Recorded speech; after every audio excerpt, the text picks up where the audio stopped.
Aurangzeb. The runtime for the show is 2 hours. There will be a 15-minute intermission.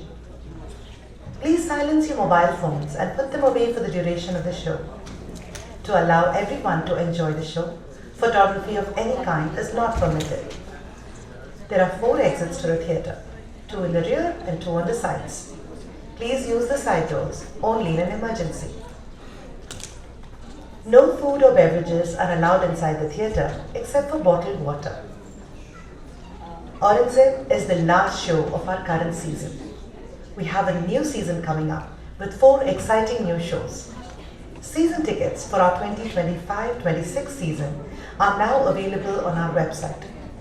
At today's show, you can get a special $10 discount on each season ticket.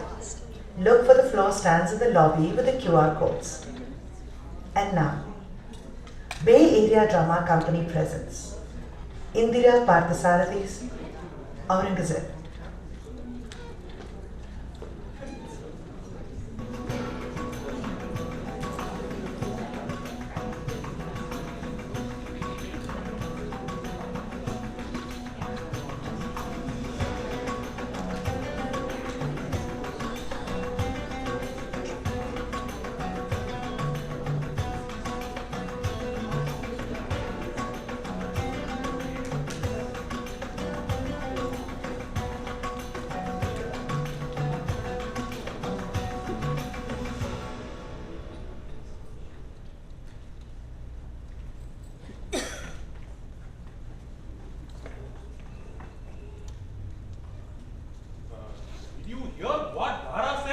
In front of Shah? I did. Huh? Why can't someone be a Hindu, Muslim or Christian at the same time?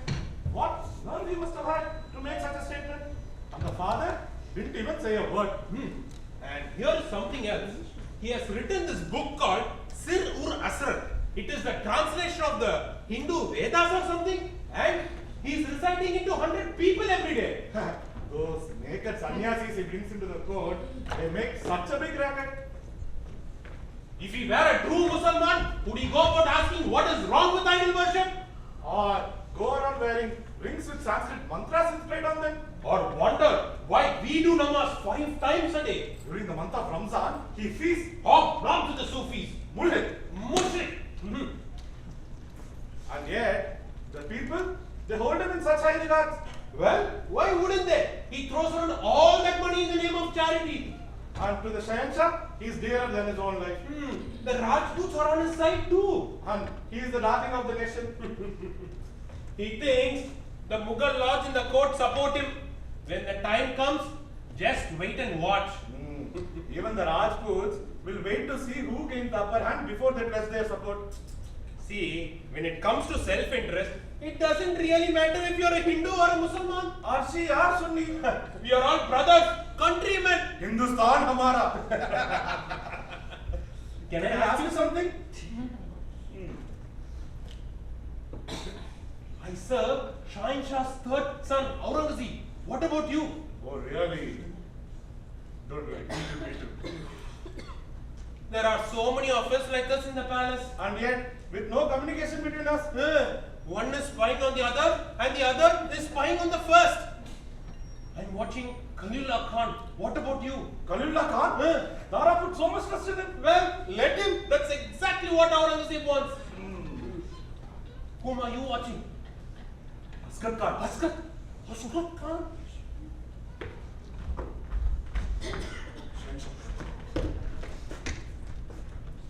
You know Aurangzeb. He doesn't trust his own right hand. If he continues tormenting Hindus and Shias in the south, the Rajputs and Shia lords will turn against us. Perhaps that is his intention. I don't understand why he hates me so much. What have I done to him? You remember, Dara? When you had your new palace built, you invited the Shahanshah and your brothers to go see it. Everyone went inside, except for Aurangzeb.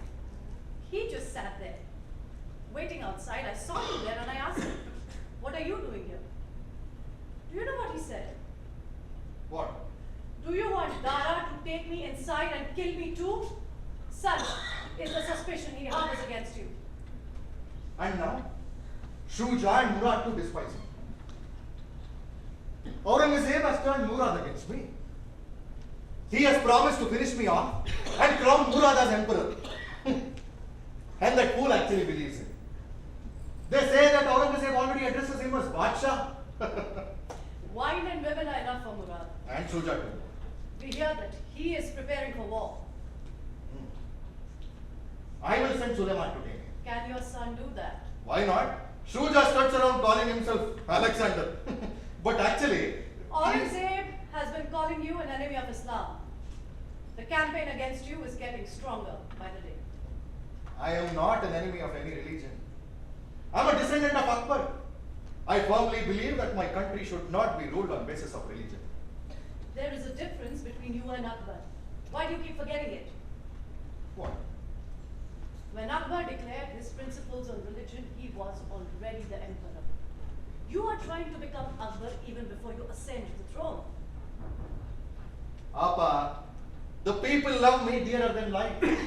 You know, when I am walking in the bazaars of Agra, or in Delhi when I ride the elephant in a ceremonial procession, people throw flowers at me.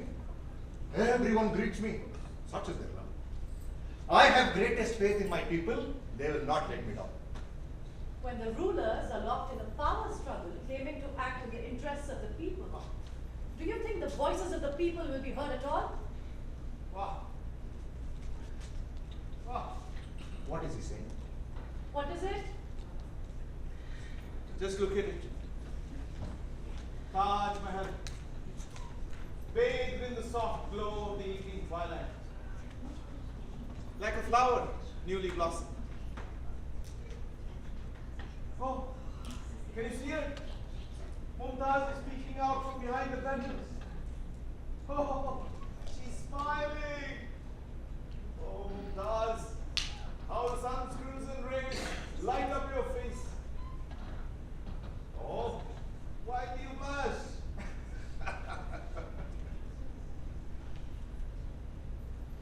I will build another one.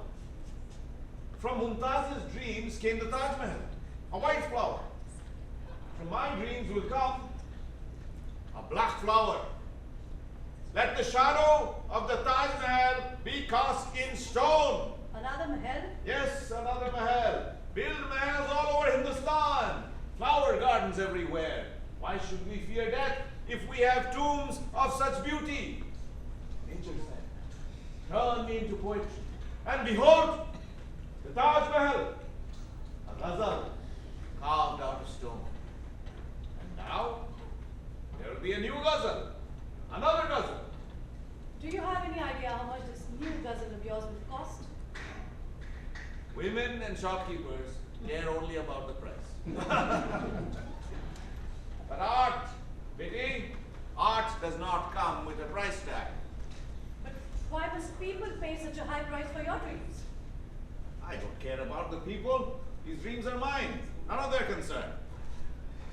If you decide to build another Mahal like the Taj Mahal that costs crores, where will the money come from? The people!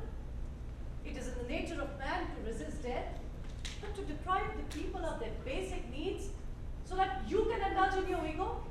This desperate urge to go down in history? Is that not arrogant, Your Majesty? Is that even just? It is the dreams of the few that move civilization ahead. 300 years from now, people will look at these mahals with awe. No one will care how many died in a famine today. All they will see are these two ghazals, carved out of stone, that I, Shah Jahan, left behind for them. Look, I can already see them. The crowds of the future gathered in Agra, yearning for a glimpse of the mahals. To demand a sacrifice from today's generation so that future generations may enjoy art. What kind of a political morality is this? It's like that Hindu belief that one must endure suffering in this lifetime to attain bliss in the next. No. Nowhere in the Hindu religious philosophy does it say that, Appa. All it says is that we must fulfill our highest potential in this life, and that is to realize God within us. Dara, your philosophical inquiries can wait. What do you have to say about what the Shahanshah wants? The Shahanshah at this stage of his life has a dream. I am not so heartless to shatter it in the name of expediency. Yes. Yes! Dara, you must build my Blackstone Mahal. You are my one true heir. Aurangzeb has already been calling the emperor spendthrift. If he learns about this plan to build another mahal that costs crores, it will only add fuel to the fire of his political campaign. Dara, you are not at the end of your life. You are destined to ascend the throne. At least you must be pragmatic and face reality. What can Aurangzeb do when the people support me? Aurangzeb. I detest him. Do you know why? Because he has made a religion out of hating beauty. He's a clod, utterly bereft of any aesthetic sense. Why else would he despise music? Huh. What is the point of life on earth if one cannot enjoy music? I grew up listening to Francis. His music brought me such bliss. It filled my soul. It shaped my life. It is the music that created the Taj Mahal. The kind of music that melts body and soul. That gives meaning to existence. This world is nothing but beauty. Nothing but music. Oh Allah, my Creator, the one who gave me eyes to see, ears to hear, and senses to savor this magnificence. How can I ever repay? Dara, swear that you will build my Blackstone Mahal. Swear it in the name of Allah.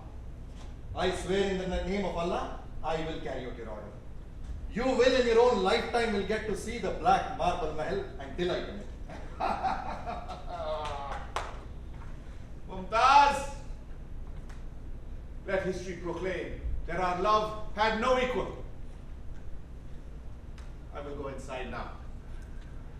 I will sleep. Mumtaz will appear in my dreams, you see. Mumtaz, I must tell you about my plans to build this Blackstone dome. Dara, another mahal. Making his dream come true is the only way I can repay my debt.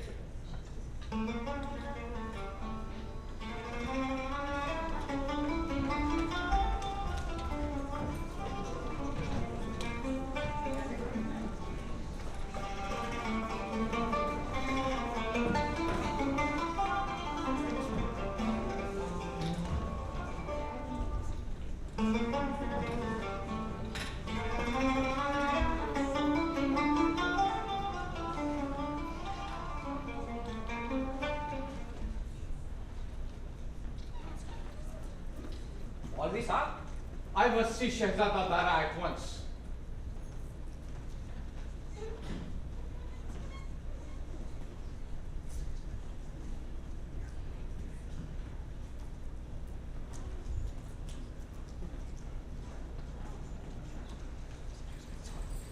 Always, sir, you have come at a very late hour. Anything important?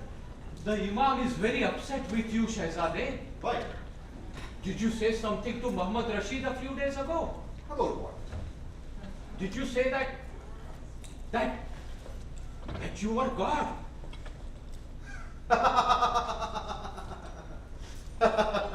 This is no laughing matter, Shahzade. Do you agree, Maulvi Sahib, that there is a difference between saying we are all God's slaves and saying I am God? That's exactly my point. Have you heard these statements? Aham Brahmasmi, I am God. Or Tattvamasi, I am He. These kafirs have really ruined you, Shahzade. No one can ruin another so easily. Good or bad things do not happen to you because of someone else. Anyway, this is what I told to Muhammad Rashid. It is more honest to say I am God than saying I am God's slave. That is not what our religion says. It takes an arrogant man to say that he is God. Actually, it is more arrogant to say I am God's slave, by which you are carving out an existence separate from yourself, separate from the God. When I say I am God, I mean to say that man cannot exist without God. That is true humility. This is nothing but sophistry. It is the Hindus who indulge in such convoluted debates over God. These are the holy words of Jalaluddin Rumi, not of any Hindu. Sufis, Kafirs, they are all the same. Is this what you came to tell me in such a rush? Shehzade, even though I do not agree with your religious ideology, I came here out of the affection I bear towards you. To warn you. Warn me? About what? The other mullahs and maulavis are furious with you. They are sending secret messages to Aurangzeb. It seems a conspiracy is brewing against you. I fear that you and the emperor might be in grave danger. I think it would be wise to stay silent on these matters until you ascend the throne.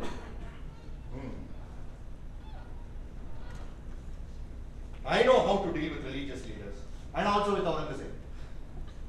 Perhaps your grasp of politics is not as strong as your understanding of all these philosophies. I don't think politics and philosophy are different things. Power. Power is the foundation of all political philosophy. That is what you need to understand, Shehzade. When Akbar declared his principles on religion, he was already the emperor. You are trying to become Akbar even before you ascend the throne. Yes. Indeed. It is power that bestows prestige to any principle. That is true. The nexus between religion and politics is now clear to me. Principles will be accepted only when they are backed by power. What you say is true. Aurangzeb will do anything to seize power. I wonder how Aurangzeb will exploit Shahanshah's new plan for his campaign. A new plan? Yes, Shahanshah is planning to build a new tomb, a tomb in black stone. This one for himself. Husband and wife are planning to gaze at each other across the banks of river Yamuna through eternity. Spending crores again? Shehzade, you must put an end to this immediately. Otherwise, Aurangzeb's job will become that much easier. Shahanshah is stubbornly clinging to his dream. My aesthetic sensibility has not degenerated that far to deny him his dream. I can handle Aurangzeb. It doesn't matter even if he comes with a huge army. Khalilullah Khan, Dilir Khan, Asghar Khan, Chhatrasal, Jashwant Singh, Jairam Singh, all these warriors are on my side. I pray to Allah that all these men in whom you have placed your trust will indeed come to your help. Now I must take your leave, Shehzade. What is that? You don't believe me? Please don't compel me to respond, Shehzade. Whatever happens will be as Allah wishes. No one can change that. And that I believe. खुदा तुम्हें सलामत रखे.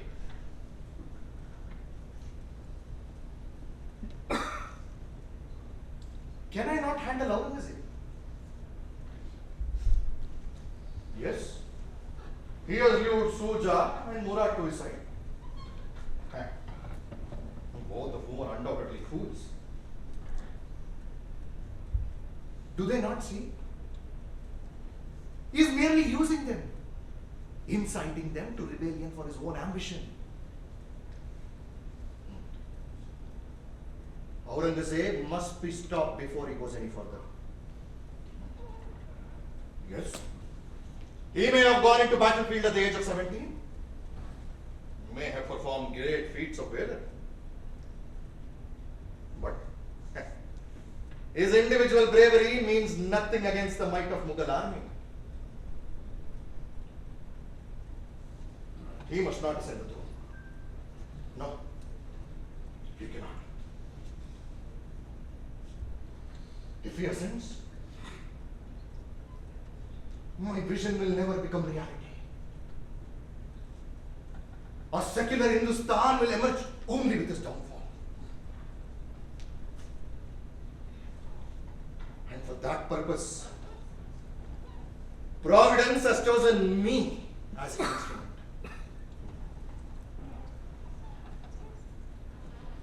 But am I strong enough?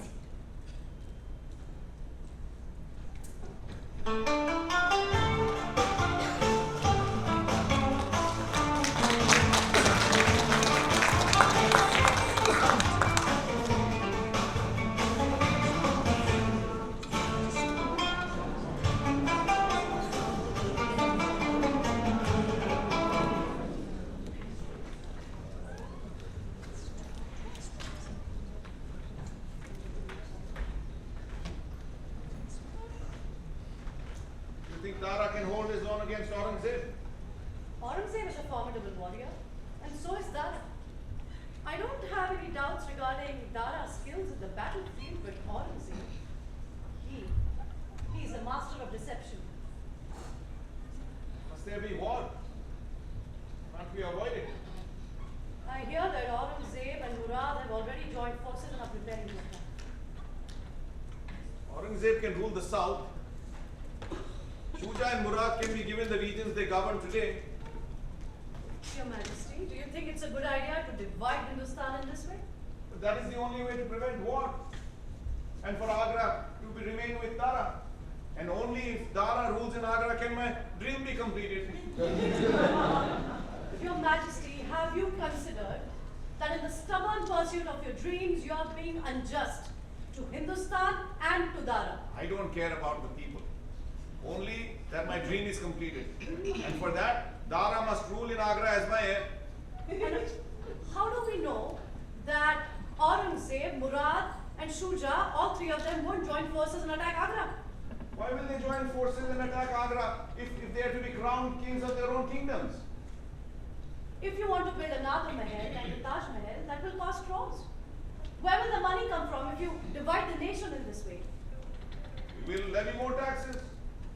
The future generations of Hindustan will bless this generation for the sacrifices they will make. But please, let us not talk of politics anymore. Look, Mumtaz,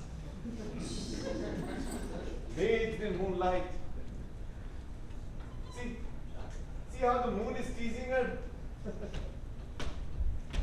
draping her in its silvery glow, caressing her milk-white skin. She turns to me in protest, tilting her head, her hair cascading down like rivers of the night, her eyes whispering silent poetry. Oh moon, why do you tease beautiful women so? When my ghazal in black marble is completed, you will no longer play your games with Mumtaz. You're here. She won't even have time for your flirtations.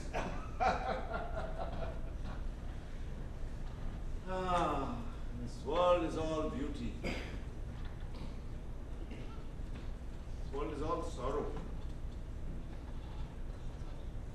Why must beauty and sorrow be so inseparably bound?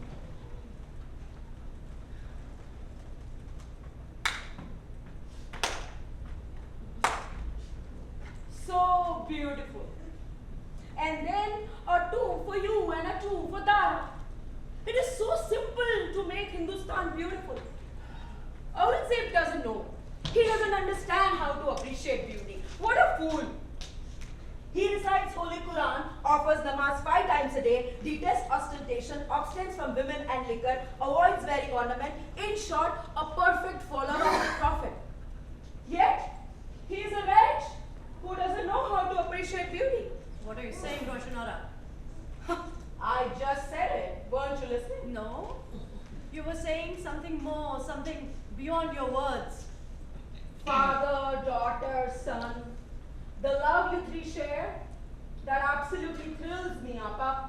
You are his daughter too. Why do you keep forgetting it? I have not forgotten that. He has. He has also forgotten that he has 3 other sons. And the ones who made him forget are none other than you and your beloved Dara. I'm tired of hearing this from you, Roshanara. Day after day. Then just get used to it. because I will keep on saying it until I tire of it, and I won't. The torments that Dara and His Majesty have inflicted on Aurangzeb. Torments. What do you mean? As if you know nothing, my sister. Look at that angelic face, fluttering your eyelids. Aurangzeb, who never touches the treasury for his own personal needs, that Aurangzeb was denounced by the Shahanshah, spurred on by Dara as a reckless spendthrift. Isn't it ironic that the father who squanders crores building mahals all across the nation, that father turns to his son, who is a true embodiment of the austerity, and asks, "Why do you spend money so recklessly?" No one ever accused Aurangzeb of spending money on himself. What Dara condemned was the use of the treasury for his political gains, winning power, securing allies. Instead, he should be a noble brother who doesn't gather any support for himself and looks on as Dara ascends the throne, right? What is wrong with the eldest son ascending the throne? Ask him. You may not know, but he wouldn't have forgotten the history. Ask him if he is the eldest son of his father. Roshanara, why does Aurangzeb hate Dara so much? Why does Shahanshah hate Aurangzeb? If it weren't for you and Dara, perhaps the emperor might have seen the affection Aurangzeb holds for him. Why do you laugh? Well, how can one not laugh when someone says Aurangzeb and affection in the same breath? Aurangzeb has not learned how to feed his vanity in the name of affection. Who feeds my vanity? She and Dara. Dara and you both got into a pact to gratify each other's vanity. And she nurses your ego so that she gets to be the tyrant of the Zenana. Enough. The truth hurts, Jahapana, but it takes courage to face it. Aurangzeb has been ruling South. Tell me something. Has he ever taken a single step without your permission? You issued an order decreeing he do nothing without consulting Agra. Which father does that to his own son? And what do you mean by Agra? Agra means you, her, and Dara. You have named Dara as your heir. Why haven't you informed your other sons?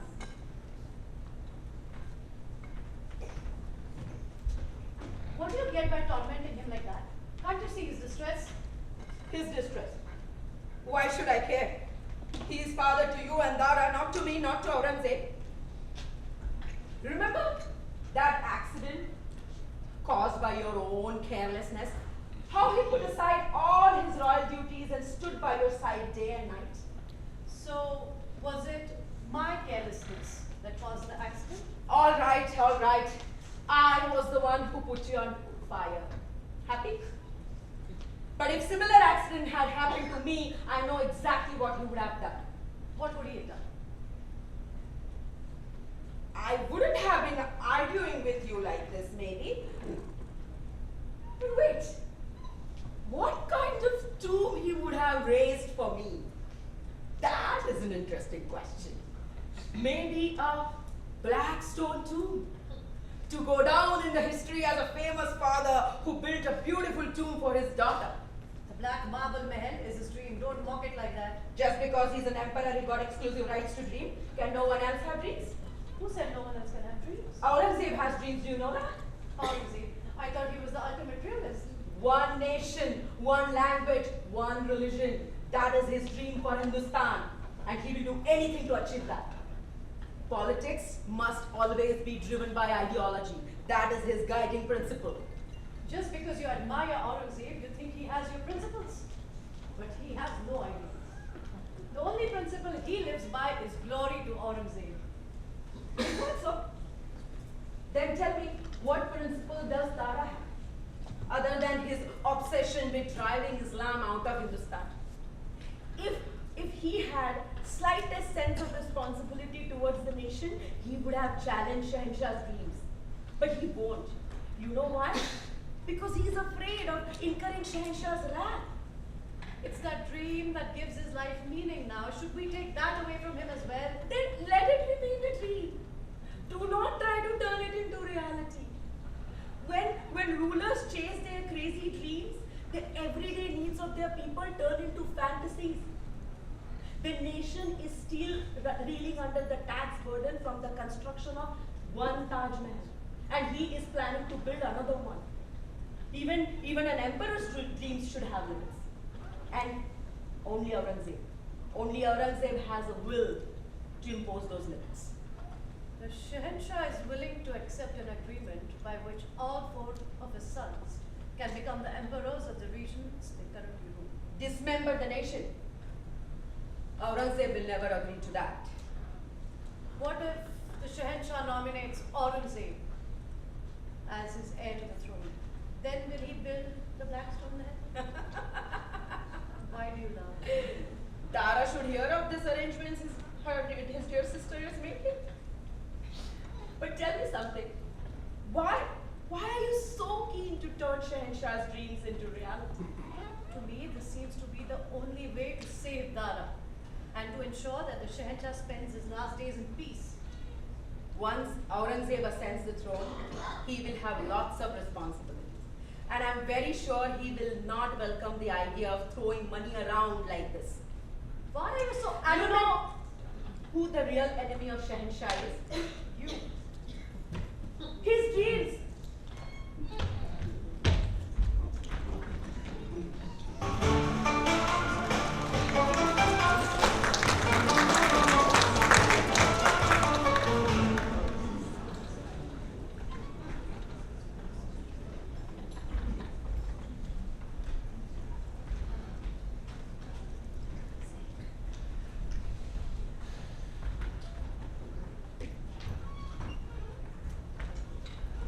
What is it?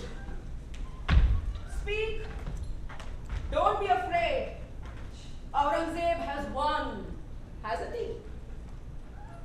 Poor Dara.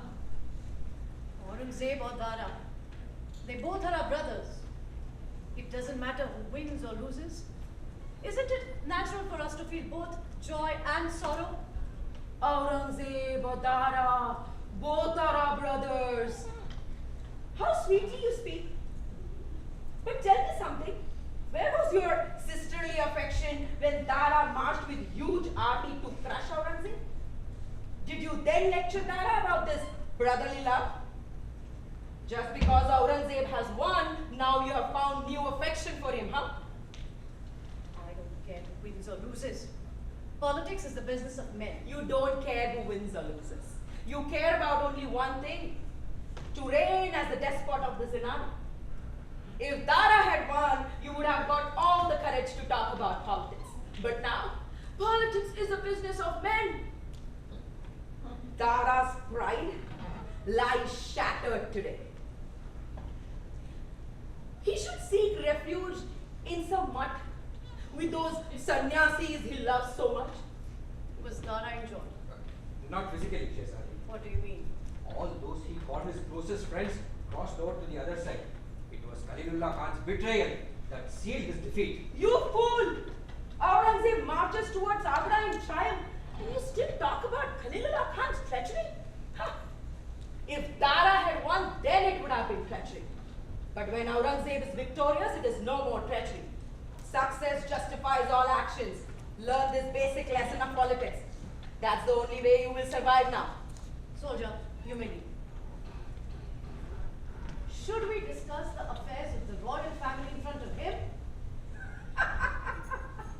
The affairs of the royal family can be dragged to the battlefront of Sunnyvale, but they cannot be discussed in front of a soldier. I'm so touched. You're so noble, so deeply concerned with the prestige of the house of Timurs. The black flower of my heart lies crushed and torn beneath Aurangzeb's feet. Dara is lost. He fled the battlefield like a coward. Happy now? Go, prepare for Aurangzeb's victory celebrations. What is wrong with someone trying to realize their dreams, Jahapana? Oh.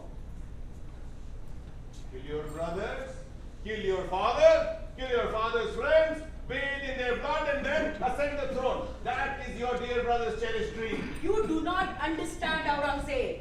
Acha. Then who do I understand? Huh? Dara, he was panting like a beaten dog when he fled the battlefield. Do I understand him? And what about those Rajput scoundrels? The ones I thought were his staunchest allies. Do I understand them? Tell me. All those that Dara trusted as his closest friends, they're the ones who betrayed him. Hindus and Muslims alike, climbing over each other just to stab him in the back.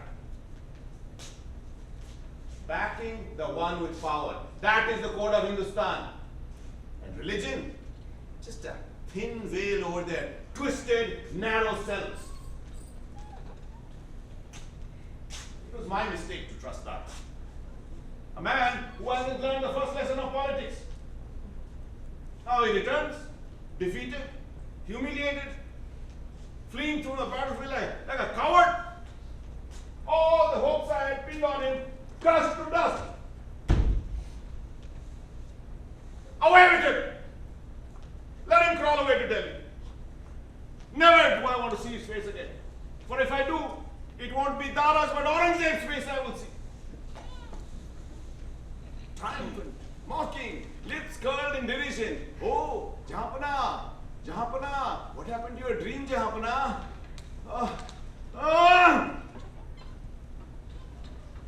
How many more trials must I endure in this wretched old age, Allah? He will not harm you, and I'm very certain about that. What more harm can he do now? He is a true Musliman. He never wanted a mulhid to ascend the throne. That is why he went to war. And to stop another mahal from being built. To stop the senseless waste of crores extracted from the common man. That is Aurangzeb's purpose. That is why he came waging war. So that's the reason. Yes. So Aurangzeb came here with an army to bury his father in the ground with his dream. He might bury your dreams, but you will not be harmed. Nonsense. You cannot separate me from my dream. Take away a man's dreams and he's nothing but an animal. Animal. Animals don't have crazy dreams. For them, finding food, survival is a struggle. They cannot afford the luxury of dreaming.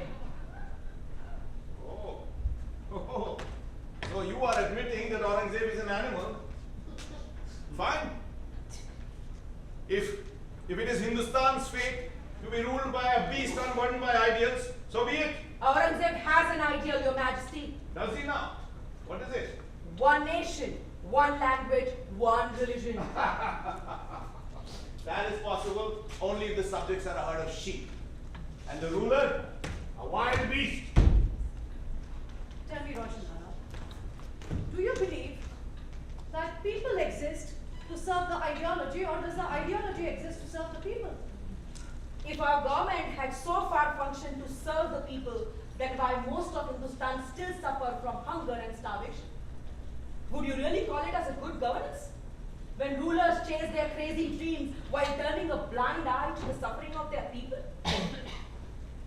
Well, isn't Aurangzeb's ideal equally a personal dream? That is a political dream. It is about the people. History shows that people pay a higher price for the political dreams of their rulers than their personal ones. But if a noble ideal is to succeed, then people should be ready to pay any price. So that is the answer to my question, if ideology should serve the people, or do people exist to serve the ideology? Rashnara, I am prepared to welcome Aurangzeb. Will he honor my wishes? Jahanpana, what are you saying? Jahanpana would trust an iron horse now than the clay one. Tell me, Beti, will he fulfill my dream?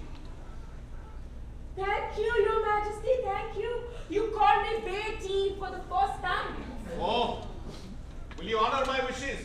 Will he carry them out? I cannot speak on his behalf. But one thing I'm very certain, he will not harm you. He can kill me if he likes, but he must build my black stone tomb and bury me in it. That is all I'm asking for. Before the war had begun, I had suggested a way to avoid it. Let Aurangzeb ascend the throne, I had said, but neither you nor Dara had agreed. And now, after so much blood has been shed, if you welcome Aurangzeb with open arms, what will happen to Dara? No one can save Dara. No matter where he hides in Hindustan.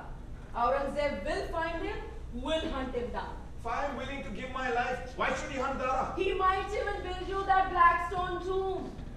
But he will never abandon his vengeance against Dara. And if you take away his hatred for Dara, well, that wouldn't be Aurangzeb anymore, would it?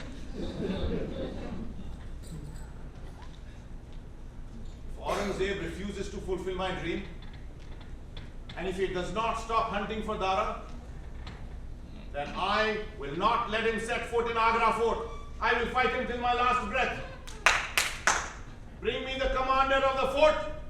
Should we sacrifice the lives of everyone for the sake of your dreams and for the life of that Mulhid Jahanbana? Everyone will include you, no? Oh, that will be happy tidings indeed. Why wait? You can kill me even now. I cannot kill you. Why? Affection for your daughter. No, because you are Mumtaz's daughter. Is Aurangzeb not your wife's son? And that is why I have spared him this long. But the weed I failed to uproot has now destroyed the entire crop. Only Shuja had not saved him that day. Shuja. Shuja saved him. Yes. When Subhagar, that mad war elephant, attacked Aurangzeb, Shuja pounced on the elephant to save his brother's life. Oh yes, I remember that incident when a 15-year-old fearless Aurangzeb stood his grounds against a mad elephant. And here is a father who, instead of taking pride in his son's act of bravery, he regrets. Why didn't he die that day? Where will you find such love in this whole world? Commander, bar the gates of the fort. When Aurangzeb's army arrives, we fight to the end. No surrender. Let him burn down the fort and take the throne over our ashes. I don't care. Why are you looking at her? I gave you an order. Go! Shahanshah, more than half the fort's population is ready to welcome Aurangzeb. Including you? Shahanshah, it's not easy to guard the fort against a siege without the cooperation of the people inside. Then go! Open the gates! Welcome Aurangzeb and seat him on the throne! Kneel before him, kiss his feet and proclaim him Badshah! Go, you traitors, go! Wipe me from Hindustan's memory. Pull down the Red Fort. Set fire to the Peacock Throne. Aim your cannons at the Taj Mahal and reduce it to rubble. Jagannath, Ramdas, Lal Khan, strangle all the artists with your bare hands. Tear every book of poetry to shreds and turn every garden into a graveyard. Commander, close the gates as the Shahanshah says. We will leave it to Allah. Let things take their course. As things stand, we won't be able to hold out the fort for more than a week, Shahzad.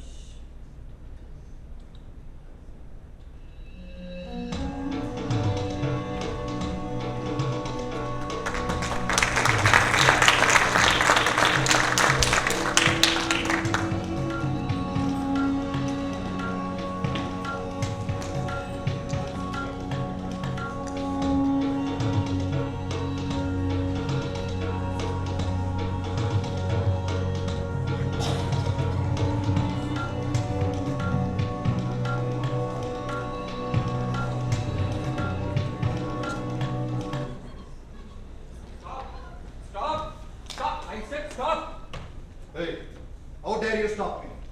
Shahanshah's orders. Huh? I said stop!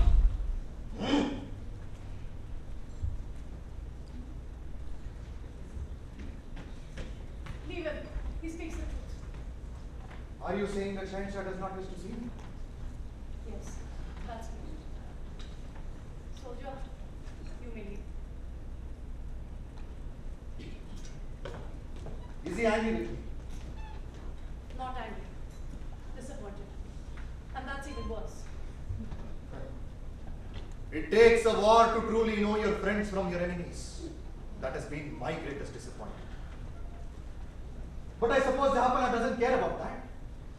He is more disappointed now that the Blackstone Mahal won't be. I will fulfill his dream. That has been my promise to him. The war is not over yet. This is just the beginning. If Aurangzeb takes the throne, the people will rise in revolt on my behalf. Dara, this is your illusion. Yes. You think dumb people will raise their voices in your support? Dumb people. Yes, dumb people. They don't care who wins or loses or how they are ruled. They accept their rulers with complete resignation. What are they if not dumb people? Let me see, Jahan. Just for a while. Please go and ask him if he'll see me. Why do you want to add to his distress? The Shahanshah has ordered you to go to Delhi. You will find all the support you need there. Go to Delhi, regroup your armies, collect your forces and strike back. And Dara, stop this nonsense about people's support. Why should I flee to Delhi? Aurangzeb's army is marching from the south. The Sun's army is marching from another direction. Do you think all of them are coming here to install you on the throne? Let them come. I will die fighting on the ramparts of this fort. Death means little to me. Dara, there is no valor in throwing away your life like that. Listen to me, Dara. Go to Delhi. You will find all the help you need there. The Shahanshah has made some arrangements. Let him deal with Aurangzeb. You go to Delhi.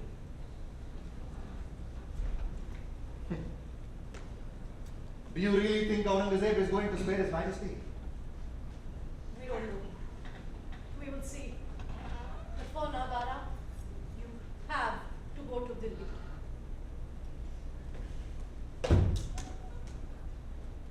I will fight Aurangzeb.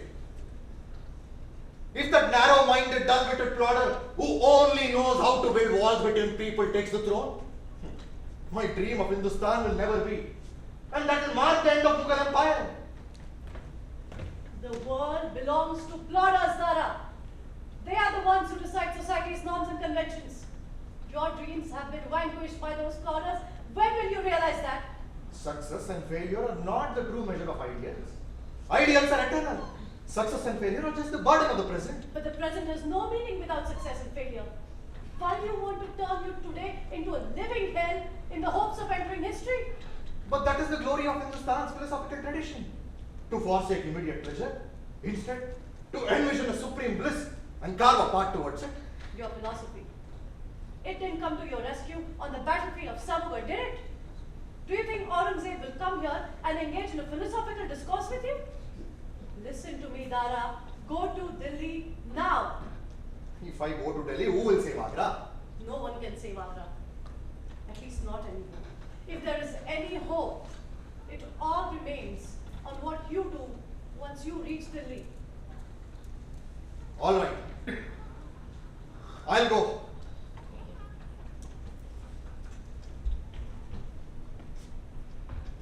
Papa.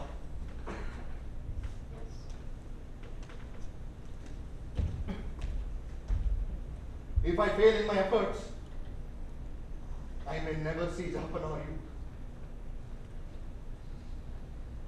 So let me now say goodbye.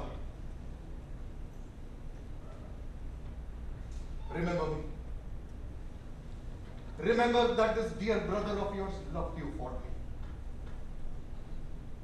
That's all I ask for. Khuda Hafiz.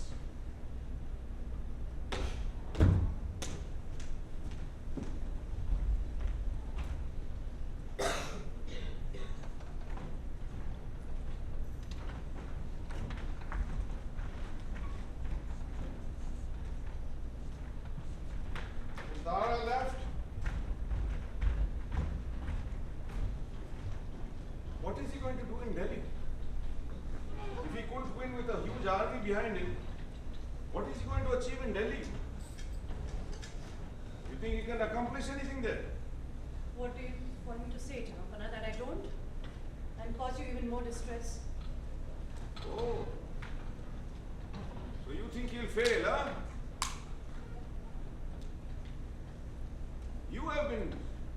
Dara's defeat, haven't you?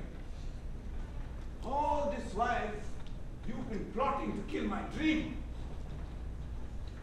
You're plotting against me. All of you. You, Dara, Aurangzeb. Now I understand why you hate me so much. Because you are tired of playing Mumtaz. Tired of this crazy old man who sees her in you. Even the other day, with Dara, you ridiculed my dream. Because you're afraid that he will bring it to life. And now you're saying that Dara won't return from Delhi with an army. But the truth is, you don't want him to. Why don't you just admit it? Please, Your Majesty. You're angry and you don't even know what you're saying. I have no need to prove my affection towards you, O Dara. These accusations are not even worth denying. What I feel for you, you, who is endlessly lost in the past, clinging on to a time that is dead, and Dara, who fancies himself to be another Akbar, burdened with the task of shaping India's future.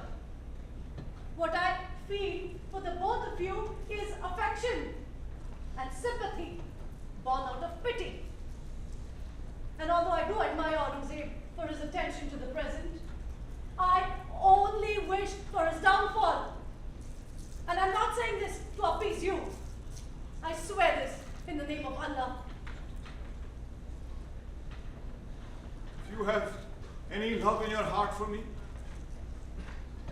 if you have ever cared that my dream is fulfilled, then say that Dara will return from Delhi with an army and vanquish Aurangzeb. Say it. Say it. I can only pray that your dreams not be shattered. That's all I can say.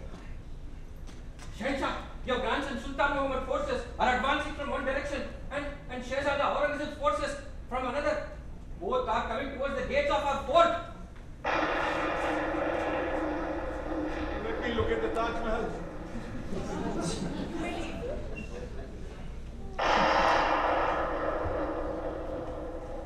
You must go there now.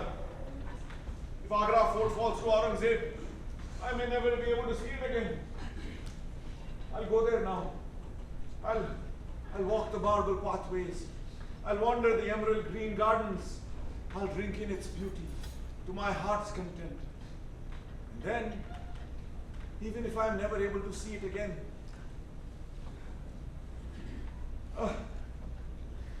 Mumtaz, I must speak to you. Your son has come with an army to fight with me. You remember I told you that from the other bank, from a black stone tomb, I would gaze upon you forever and ever. That may never be now. Oh Mumtaz, how could you bring forth such a son? Your Majesty, I barred shut all the doors of the fort. Commander, try to beat the attack without the loss of life as much as possible.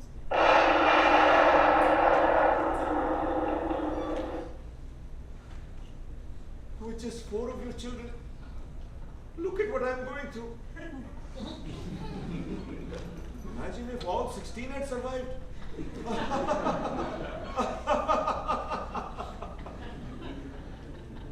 Did you blame me for that? Did you curse me that my last days would be like this? No. It couldn't have been you. It must be some other woman of the Zanana who is jealous of you. But who? Who could it be? How would I know? I didn't know any woman in the Zanana except Mumtaz. Oh, Mumtaz. Commander, I asked you to leave. Shahzadi Roshna Hara has left the palace. Where is she gone? To her brother Aurangzeb. Oh. Go. Go, all of you. I will fight with Aurangzeb alone. Wait. Open the gate of the fort. I'll meet him in battle. Mumtaz, today either your son will kill me or I will kill you. Which one would you prefer?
Murad's story is finished.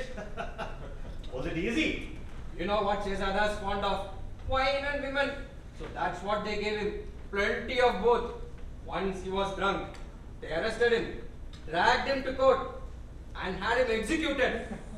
On what charges? Charges? On what charges? Aren't you ashamed to ask that question? A drunkard? A womanizer? And you want him to ascend the throne? I don't think these charges would be convincing enough for the people. It is for the good of the people that I kept Murad away from the throne. If he ruled, the country would be overrun with bars and brothels. That's reason enough to deny Murad the throne. But what about the people? The people? The people? What do they know? Does a herd of sheep know what's good for them? They need a shepherd to lead them, to show them the way. That can only happen in a political system based on religion, that lays down what is right and what is wrong. Bacha, ruling the people will be easy if you let them indulge in their weaknesses, Bacha. We did not shed rivers of blood for this kind of a rule. Effective immediately. I am shutting down every brothel and tavern in Hindustan. And quotas that host a kind of prostitution that barters away morality in the name of art are banned. Let the men put down the musical instruments and pick up the plough. The dancing girls marry the soldiers and become housewives. There is no place for music and dance in Hindustan. These so-called arts, they poison the soul, turn men into wastrels. It is better that these instruments be destroyed and buried deep in the earth.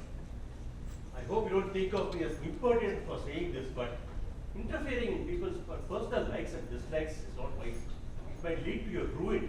Of course! Of course that's what you would say, Khalilullah Khan. Someone who's used to living years and years in Deccan and Agra, enjoying all the pleasures and luxuries of the city. Someone who's used to living under my father's roof. Well, now you learn to live under my roof. Do you understand?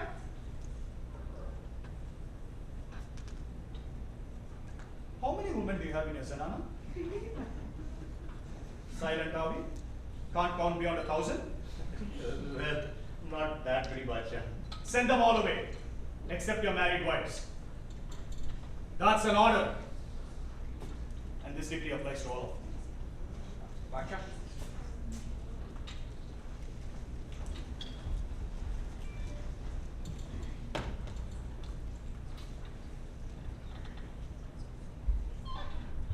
The Saint Shah has summoned me. Apparently he has no objection to me ascending the throne.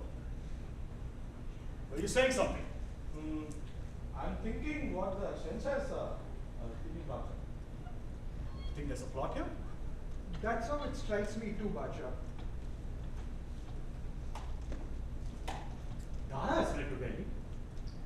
fort has surrendered, what scheme could the Shah possibly be coming up with?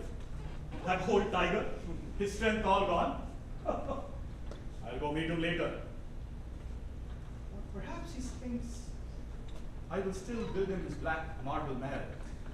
No, that will not happen. I will not spend rose on another mad fantasy. He will be strong when I see him. Allah, grant me that strength. You do not have the strength of mind. Then who does, Your Majesty? Only I know the love I have for Shah Jahan. Allah knows. Locked it all away. And see the man who once ruled this empire, just broken down, now a shadow of himself. I fear that I will become his little boy again. Perhaps you find it amusing that I speak of my love for Shah Jahan. But I do not speak in jest. It is the truth. But does he care for me? Any love at all? I was only a child of 8. My father lost the battle to his father. My grandfather demanded that he send a son as surety for peace. My father sent me. Do you know why? Because I was the son he never wanted. I heard he sent you and your elder brother Dara, both. Isn't that right, Pasha? But when? Only after my grandfather sent another message. It is Dara who is nearer and dearer to you. I will only trust you if you send him. Even my grandfather didn't want me. My father just tossed me around. I was just a child of 8. Would they have done it if they had any love? You might think all of this would have filled me with hatred. How could there be any love? You may think. Love, hate, deep down, they're all the same. A chemical miracle that turns one into the other. I can't explain it. Ah, Roshanara, you all may leave.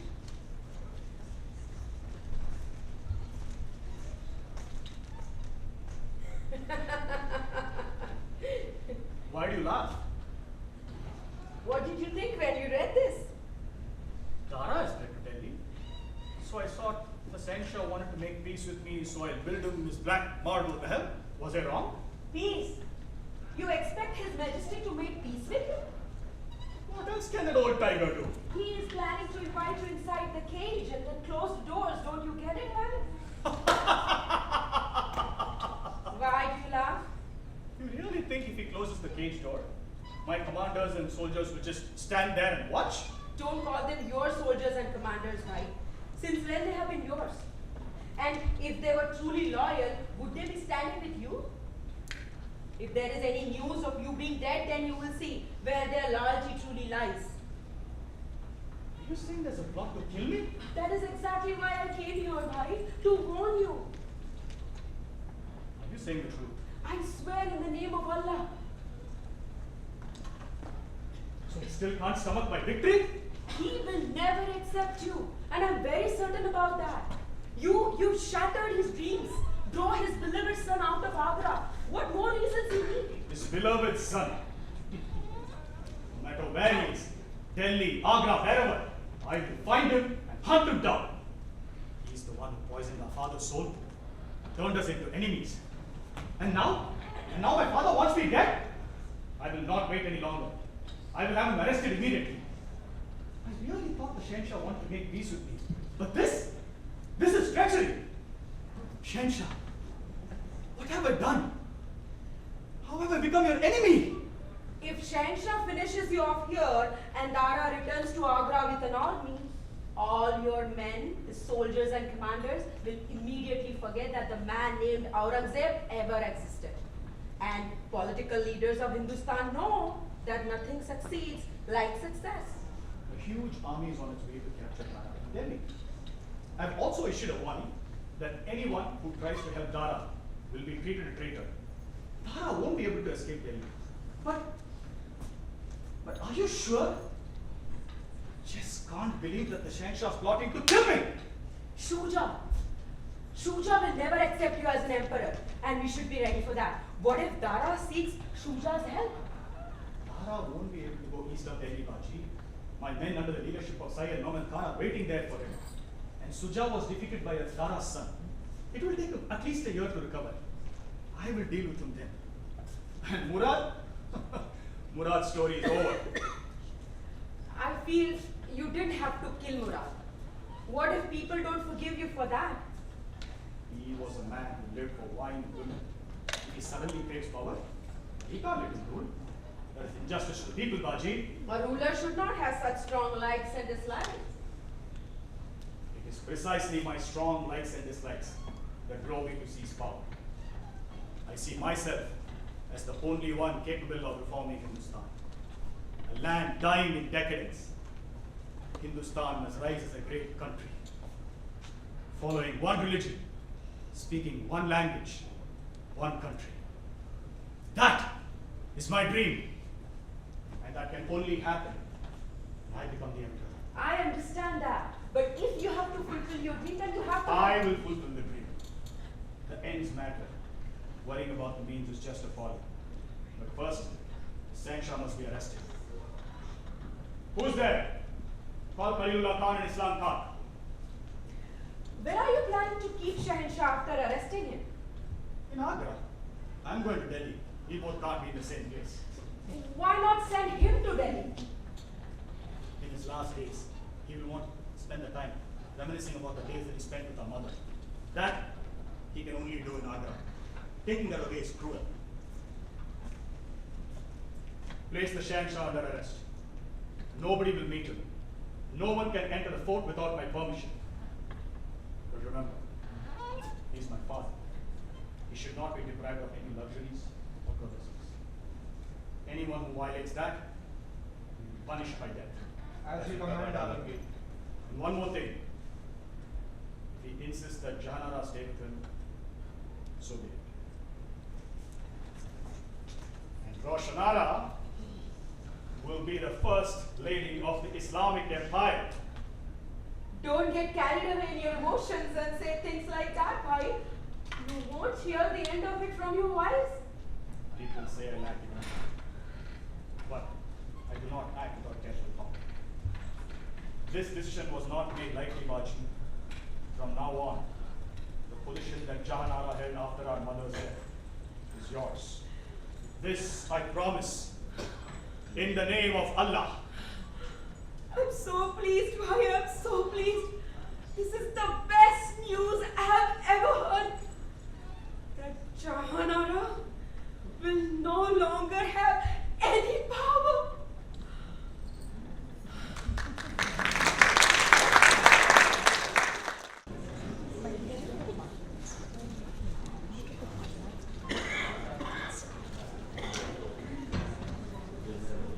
Why should I go on living, Muhammad? Nadira Banu is gone too.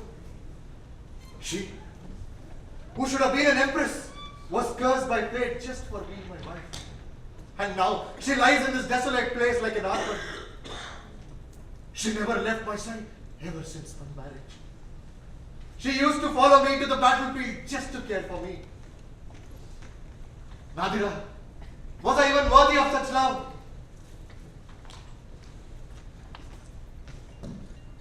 Her tomb must not lie beyond the bounds of Hindustan. I find peace only if she rests in Lahore, near to the tomb of Mia Mir. The Sufis, eh? Yes. Can you take her there? Of course, Your Majesty. Muhammad, can you take her there now?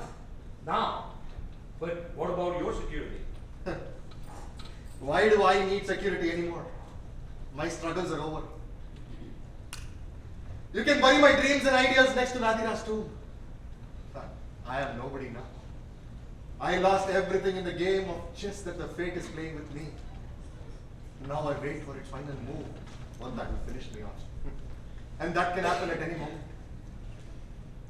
Please don't think of me as impertinent, Shehzade, if I may say something. Go ahead. Why do you despair? Your great-great-grandfather, Emperor Humayun, went through some of the very same travails as you. But he was able to come back and recapture the crown. Why? Because he persisted with his effort without giving in to despair. It was Humayun's good fortune that Shah Jahan died early. But Aurangzeb is still alive. After all these days, I have realized I am no match to Aurangzeb's military ability or statecraft. What use is defeat if it doesn't teach you humility? Why do you underestimate yourself? You are superior to Aurangzeb in all respects. But That's the point, Muhammad. The very crux of the matter. In statecraft, Aurangzeb has no equal. I have to accept that. He has achieved many political feats. the way that he deceived you in the Shah Khan affair, would you call that statecraft? He claims to be a true Muslim. Is that the act of a true Muslim? Shah Khan was devoted to you. He served you with unwavering loyalty. So, Aurangzeb forged a letter in his name, framing him as a traitor, and somehow arranged for the letter to reach you. Would you call such a lowly act statecraft? You believed the letter, but still you showed mercy. You simply said to Shah, if you wish to go fight for Aurangzeb, you're free to leave. Can there be anything nobler than that? Never. Now imagine if it was Aurangzeb in your place. What do you think would have happened to Shah? He would have been executed on the spot. Whatever succeeds is just. That is the political dharma today. In such a world, I may stand tall as a human being, but I am not fit to rule a nation. I have to accept that bitter truth. Look at those who love me. Look at their fate. The emperor and my dear sister Jana are in prison. Shah Khan fought bravely and fell in battle. They even killed my teacher Sarvat. Muhammad, can I ask you to do something? Of course, Shahnshah. Don't call me Shahnshah. In current situation, its irony is bitter. You will vanquish Aurangzeb and recapture the crown. I have no doubt about it. The people will not like Aurangzeb's rule. The people will... Don't talk to me about people. Popularity is just a delusion. I took the support of this mindless lot to be my strength that was completely deceived. When the intellectuals themselves are self-seekers who gladly sell their conscience for a few crumbs at the ruling throws at them. What? What's the use?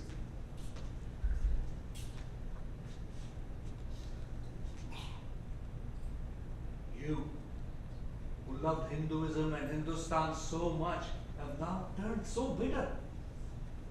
I am not turned bitter towards Hinduism or Hindustan. I speak not out of bitterness, but sorrow.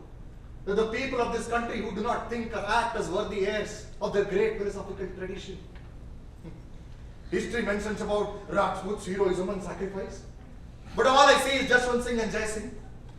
Jaswant Singh has changed his allegiance 4 times so far. I was about to say something when you changed this conversation. You asked me not to call you Shahnshah.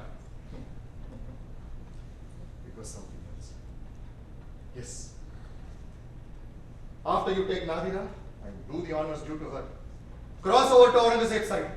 Cross over to Aurangzeb's side? Yes. What are you saying, Your Majesty? Never! I will never do that. Why the stupid loyalty, Muhammad? Listen to me. No one should remain here with me. Take everyone and surrender to Aurangzeb. And what will you do, all alone? Who will protect you? Please don't argue. Listen to what I say. This is my order. The list of those who suffer on account of love they bear me should not extend any further. But where will you go? To Malik Jivan. Malik Jivan? Who is he? Once in the past, he was sentenced to death by hanging. I interceded with Shahnshah and got him released. He is coming here to take me. I will stay with him for a few days and let me see what I can do after that. But must we all go, Shan? Yes. Everybody must leave their Shahnshah. now the Shahanshah of 6 feet of land. Take Nadir of the Lahore. I, who have lost all. I am the uncrowned king of an empire. The uncrowned king. With my empress dead. And my tears gone dry. The empire's uncrowned king.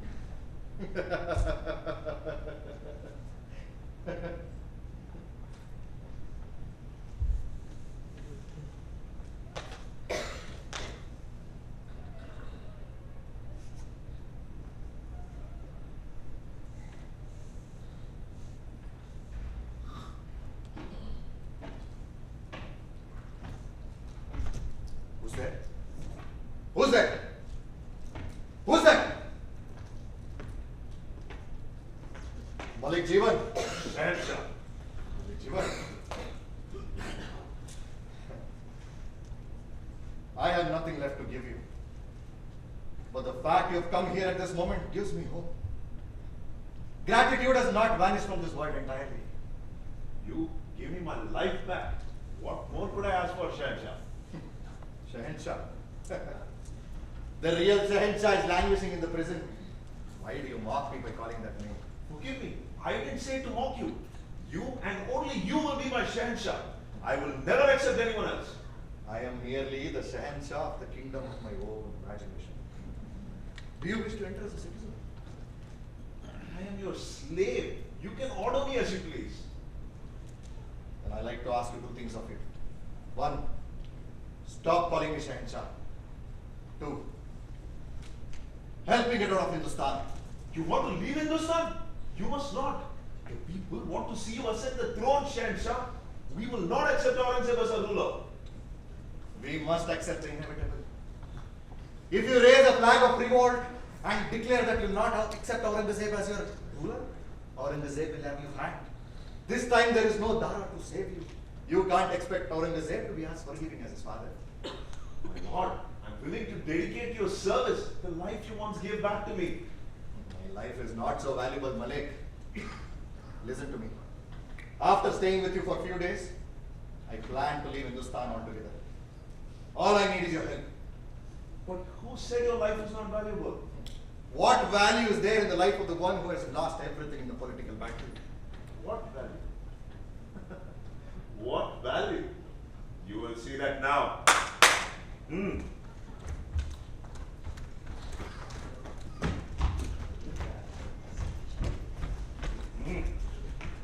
Do you now understand the value of your life? Imagine the reward from Aurangzeb when I hand you over to him. Who said your life is not valuable? When I saw you earlier, Malik, I wondered if I was too hasty in believing that no grateful men remained in Hindustan. Now I see I was not. And I also know why God spared your life through me. Don't think I betrayed you for the money or to win Aurangzeb's favor. You are a traitor to Islam. I take pride in capturing you. I render this noble service to the cause of Islam. I would respect your honesty if you had just told me that you're betraying me for money. Why? Why hide behind this facade of ideology? You're an uncivilized frontier man. Who taught you this language of politics? So, your plan was to leave Hindustan and seek help from the king of Persia. Thank God you fell into my hands. Allah has saved Hindustan. Not even Allah can save Hindustan anymore. Why this delay? Take me to Delhi, I'm ready. Why are you in such a hurry to see your dear brother? I've sent word to Jai Singh. He's been pursuing you and must be quite close. We can leave once he arrives. Oh. All you ungrateful wretches together. I might die of revulsion out of before they reach Aurangzeb's court. Why? I show you restraint only because you are the Shahanshah's brother. So watch your words. Now I understand Aurangzeb's greatness. What do you mean? You, Jaswant Singh, Jai Singh, Khalilullah, all of you have shown just how honorable Aurangzeb is in comparison. He never betrayed his word. The very fact that he declared me enemy, that is his greatness. Do you think Aurangzeb will spare your life if you praise him like this? Enough! I care nothing for my life, only for Hindustan. What troubles me is that people mistake fleeting pleasure to be ultimate bliss. And pigs like you will now dictate what passes for justice. Oh, you call me a pig? I'm ashamed to have shown you any respect. There are other things you should be ashamed of, Malik. Shut up, one more one and I will kill you right here. Kill me. Kill me now. That way I don't have to see all the ingrates lurking in Aurangzeb's court. There are many other people like me willing to lay down their lives for Islam. Do you call us all ingrates? Why? Why drag religion into this? Religion and ideology are convenient slogans for opportunists. Are Jaswant Singh and Jai Singh also going to give up their life in the name of Islam? There. I think Jai Singh must have arrived. Bring him along.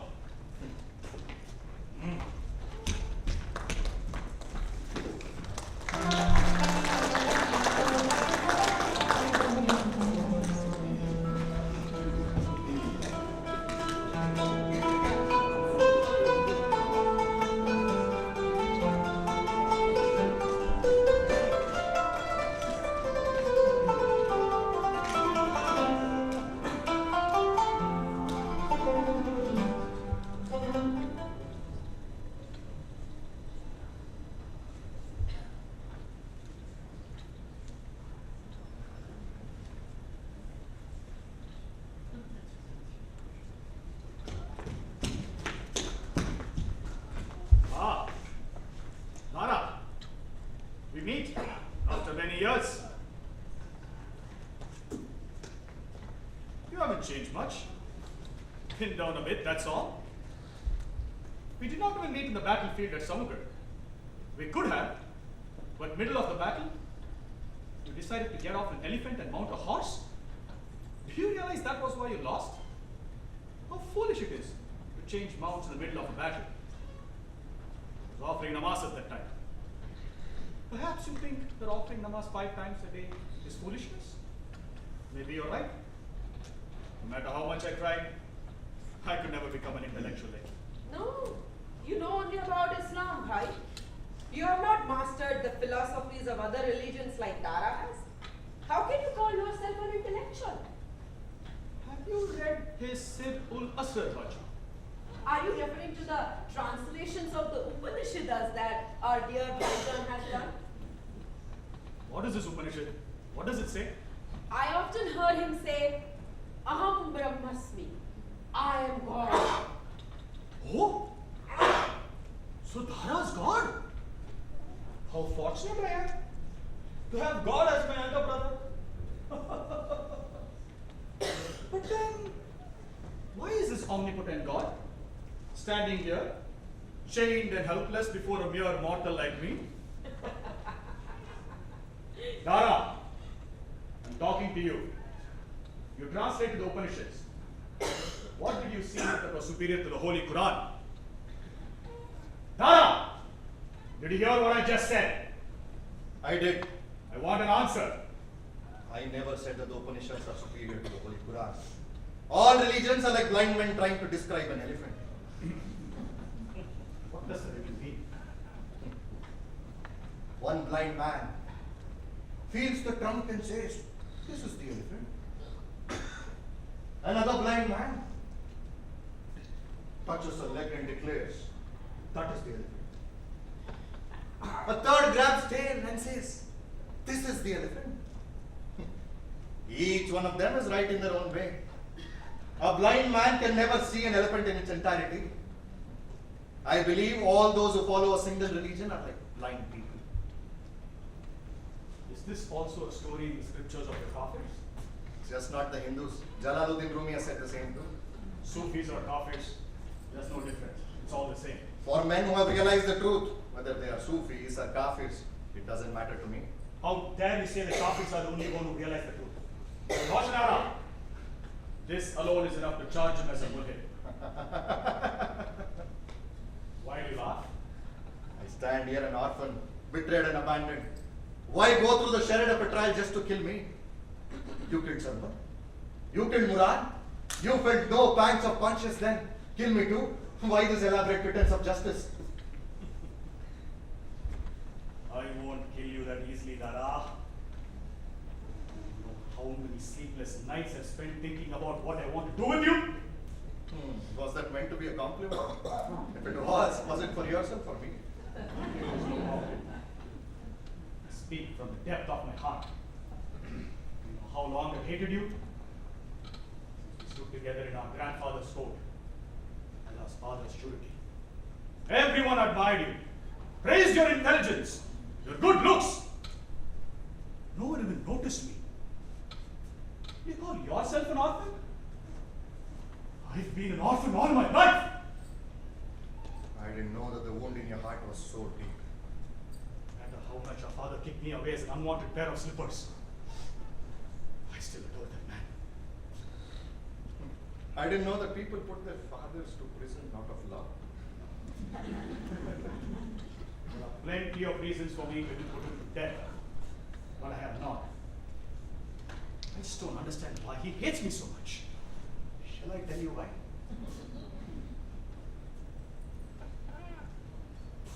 Go on. When it comes to aesthetics, you and he are exact opposite. To him, you are the enemy. Aesthetics? What is this aesthetics? Draining the state's coffers for one's personal indulgence? Squandering away the people's wealth? Money that rightfully belongs to them? If that's what you call aesthetics, then I'm proud to be the exact opposite.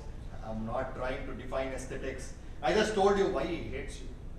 Even though he hates you, you claim that you love him. That is what surprises me. I cannot tell you if I love him or hate him and how much. Sometimes when the hate rises from the pit of my stomach and makes me want to destroy him, I wonder why I adore this man. And then there are days when my love for him overcomes my emotion, makes me want to run to him, beg his forgiveness, bring him back and put him on this throne and call him emperor. But all the while I'm thinking, I really despise this man. It's this very fascination within me that has still kept him alive. He would have thanked you if you had killed him after your victory. Instead, now you're torturing him. What is behind this? Love or hate? Torturing him? He may be in prison, but he's still behind the gilded cage, enjoying all the luxuries of an emperor. And it's his great daughter to attend to him. Jahanara, Dara's beloved sister. You are keeping him alive after destroying his dream. Isn't that torture? His dream? Are you talking about the black marble mahal? Are you really suggesting we build yet another mahal on the skeletons of people dying of famine?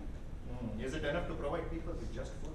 Is that righteous rule? Is it righteous rule if you don't even do that? You cannot appreciate the Taj Mahal on an empty stomach. It is enough if you provide people with food and clothing. They don't need to indulge in aesthetic taste or intellectual skills. Well, I was right. The future of Hindustan will only have Aurangzeb. Only Aurangzeb can save Hindustan. Not philosophizing perverts like you, who cannot even tell the difference between dream and reality. You went around saying you wanted to establish a secular government. But your main intention was to wipe Islam from the country, wasn't it? He was saying some other things too, bhai. Like Quran should be chanted in temples. The chant of the Vedas should resound in mosque. The Bible should be the common property of the nation, and so on and on. He just wanted to convert people to atheism. You supported Shunyavada of Buddhists. That is enough evidence that you're an atheist. Do you even follow the daily rituals required of a true Musliman? I will never accept that a man who blindly follows empty rituals is a true Musalman. Are you saying you don't believe in the path of the Prophet, Allah's messenger? Prophet Muhammad is celebrated as Allah's messenger precisely because he did not follow the path of his predecessors. So now he is Allah's messenger. If we are all aspects of God, if he is the highest expression of our faculty, then why do we have to distance ourselves to such a degree that he has to send a messenger to us? Are you saying the Prophet is not Allah's messenger? All I said was that if divine exists within us, then why do we have to separate ourselves from him? The Prophet is not merely God's messenger, he is God himself. And just as he did, you and I have the opportunity to become one with God. Huh? You and I have the opportunity to become God? Oh. You and I have the opportunity to become God. Chop this Mughal into pieces and scatter his remains. Imagine what would have happened if he had ascended the throne. It was Allah himself who would have prevented this great calamity from happening to Hindustan. We will have to wait and see if Hindustan has indeed been saved. You will not be alive to see it. Who should I thank for that? God or you? Take him away. Bring me his head. Hang it in public for everyone to see. Let everyone know that this will be the fate of Mughals. You sentenced him without trial? We agree that you're going to... Yes. All right. I said that in rage. Fine. Let's form a commission of Islam Khan, Kaligullah Khan, and Muhammad to list his offenses. List my offenses. To dispense justice, he should determine whether I've committed any offense. If you, the ruler, have already declared that I've committed an offense, that I'm guilty, then why is this inquiry commission? The sole purpose of the commission is to determine your punishment, not to inquire into your guilt. You're a Mughal, break out Islam. Of that, I have no doubt. I will also not take part in the proceedings. But let me declare my judgment. Hanging is the least punishment Dara deserves. Recommending such a light punishment for me speaks of your compassion, Baji. But tell me one thing. Why have you still spared your beloved enemy, Jahan so far? I'm responsible for that. I hold no anger with her. And there can be no worse punishment for Jahanara than being trapped in the prison with her beloved father.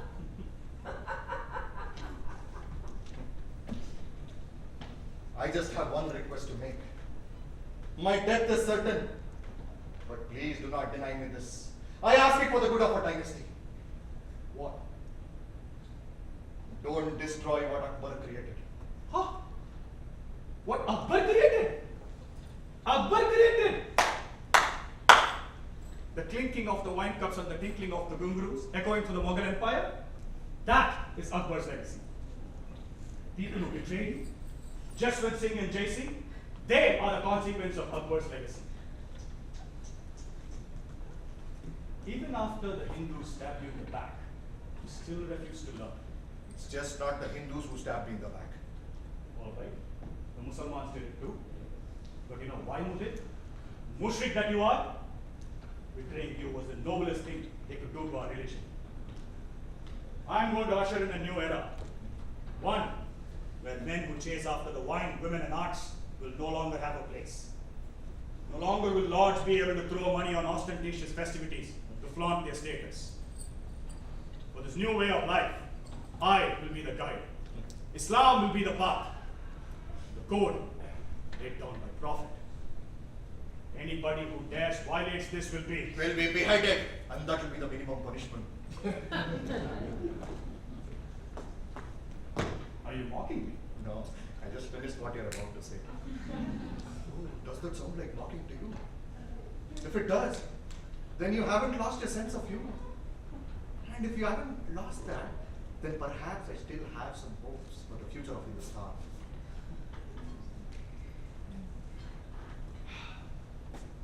I will give you one last one. Publicly renounce everything that you said and did. Accept your mistakes. Beg for my forgiveness. And I will let you go. You will stay in prison, but you can live. What are you saying, Aurangzeb? What if he agrees to recant? If he does that. What is this noise? Who's that? What is it, Malik? A large crowd came after him. He fought them off and sent them out of the fort, Aurangzeb. Let the people enter the fort. How could you be so careless? Forgive us, Aurangzeb. We were taken by surprise. He was running through the market when a large mob attacked him. He lost his balance, fell off his horse, and came running This toward rascal standing here, this traitor to Islam, Dara, he is the reason for all this. I am supposed to have betrayed him. Stupid people. Hey! Dare you speak disrespectful of the royal family in my presence? People should have chopped you into pieces. To say that I once bestowed upon you the title, the leader of 1,000 horses, you Wouldn't even arrive on a single horse. Why is he here? Take him away! If he recants and admits his mistakes, are you going to forgive him? No need to worry, Baji. I have no regrets. I will not beg for forgiveness. But mark my words. The day will come when Aurangzeb will regret what he's doing now. Are you cursing me? No. I am not cursing you, Aurangzeb. But let's just say I've read my history. Take him away!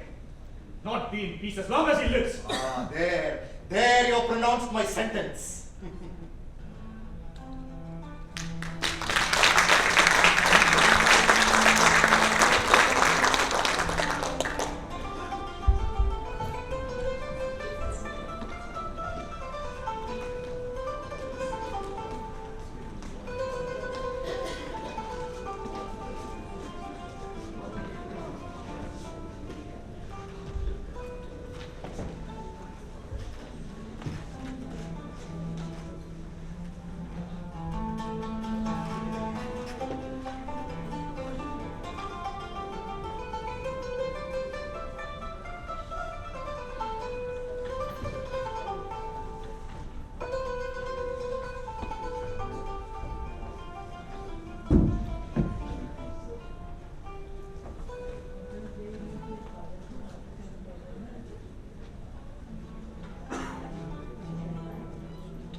The Blackstone man been there? Dara said he would let me know as soon as it was completed. Why hasn't he sent word? It has not been built yet. Dara doesn't come to see me anymore. Is he that busy with his royal duties? Das keeps calling me. Let me have a look at Taj Mahal one last time before I go. Huh? Where is my Taj Mahal? Has someone stolen it? Answer me! Or are you fed up with my questions? All right, I will tell Dara. He will find the thieves that stole the Taj Mahal. He will also finish building you the new tomb. When? Soon. Soon. Oh, so you think I will die soon? What children I have. One attacks me with an army, the other one says I will die soon. I did not say you will die soon.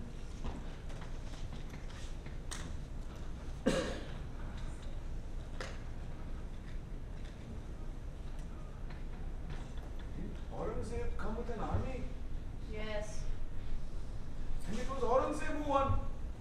Then how will Dara build my Blackstone tomb? He ran away to Delhi. Why are you deceiving me with your lies? I never said Dara was building the Blackstone Mahal. You were the one who kept saying it. I just did not deny it because I didn't want to break your illusion. Oh. That means there is no Blackstone tomb. Then where will I be buried? I know. Like the Hindus drag their corpses into the Ganga, you will throw my body into the Yamuna. Fine, do it. I will go happily. Aurangzeb is a man of deep faith. He will do no such thing.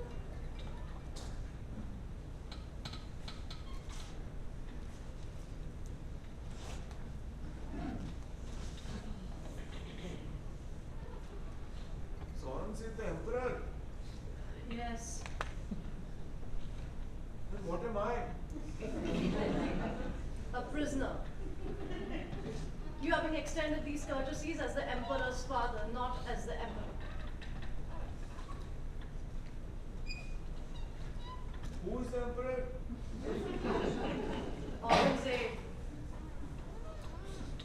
Oh, who is older, Dara or Aurangzeb? Dara. Then Dara should be sitting on the throne. How did Aurangzeb become emperor? You talk to him. Huh? You go and talk to Aurangzeb and you tell him to hand over the throne to Dara. Why aren't you saying anything? Will you talk to Aurangzeb or not? All right, I will. Huh. Aurangzeb can have the Deccan. Murad will have Gujarat. Shuja will have Bengal. And then Dara will rule in Agra, Delhi and Punjab. After all, he's my eldest son, no? How do you like my plan? It sounds good.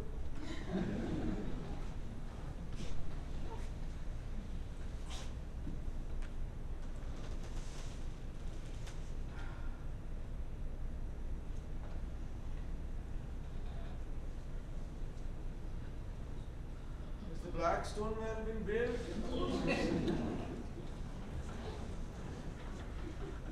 Why aren't you saying anything? What do you want me to say if you keep asking the same question again and again? But you have to be consistent, no? But tell me, has the Blackstone Mall been built or not? Why must you drain the life out of me? They have arrested Dara. They're going to behead him. Who's going to behead Dara? Aurangzeb. Huh? Then who will build my Blackstone Mall? No one.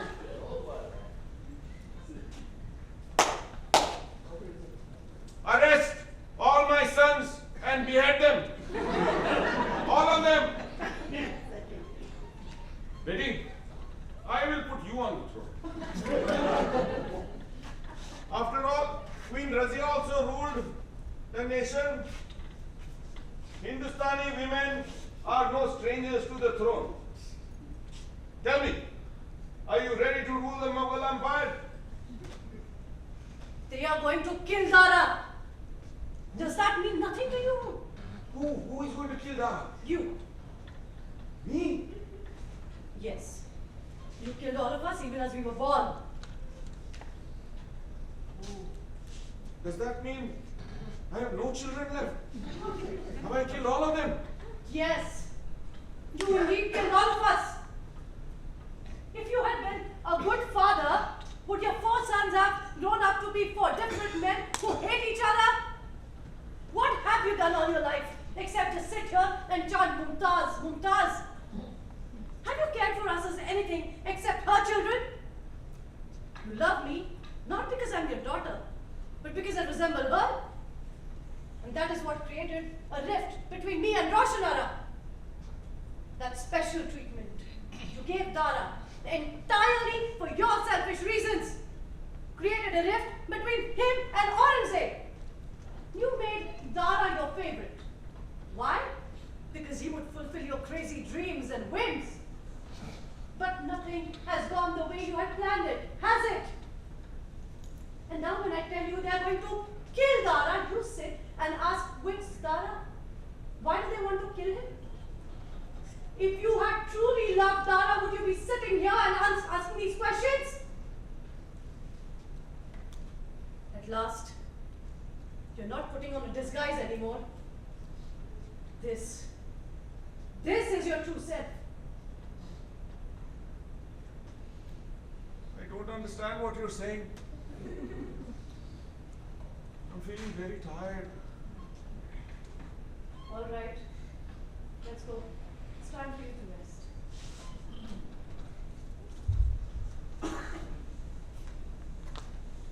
Has the Blackstone well been built? Not yet. I will ask Dara to build it. We will build it for you.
you? You can't be a ghost. I'm a true Muslim who offers namaz 5 times a day. I don't believe in ghosts. Then why are you so afraid? Oh, but perhaps you should be afraid. After all, the list of all those you have killed is rather long. Dara, Murad, Shuja, Suleiman, Shah Jahan, Sultan Muhammad. Stop! Stop! Abul Musafir Muhyiddin Muhammad Aurangzeb Alamgir Bacha Bahadur Ghazi. Just how many sacrifices did you have to make to get such a long title? No. I'm being deceived. You can't be a ghost. I don't believe in ghosts. Oh, you true Musalman, the one who offers namaz 5 times a day. All those who deceive you are traitors to Islam, right? When rulers hide behind religion or ideology, deceiving masses with illusions, they often fall prey to the very illusions themselves. And that is the greatest misfortune that can befall a nation, Alamgir. Why are you saying it's an illusion? What else should I call it? Making people believe that you are Islam and that Islam is you? What is that, if not a delusion? You speak of politics. You can't be a ghost. Where do ghosts live, Badsha? They live within you, not outside.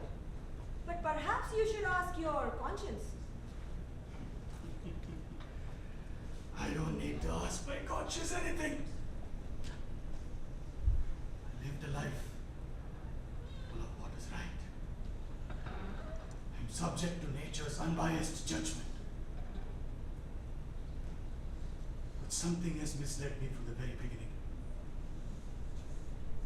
Do not know what love is. No one ever taught me that. Don't you read the Holy Quran every day? The Quran says that God is love and nothing but love.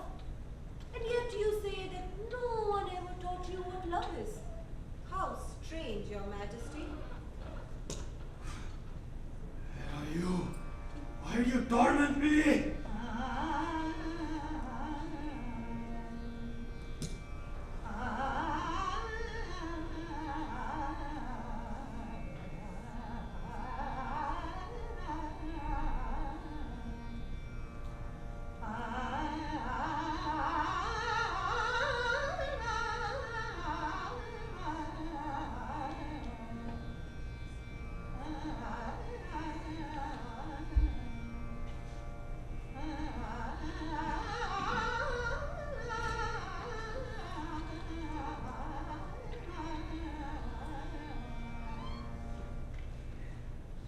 Don't you remember?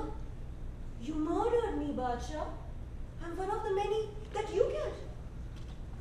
I killed a ghost? That's impossible. That's right. I cannot be killed. You did try to, but I didn't die. Who are you? Where are you? Everywhere.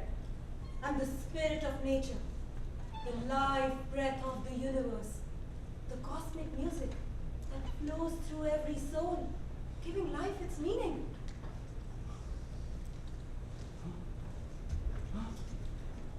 At the dawn of creation, there was music, and it became the heartbeat of every soul. If you sever that rhythm, if you strip the soul of that music, then all you are left with is lifeless matter.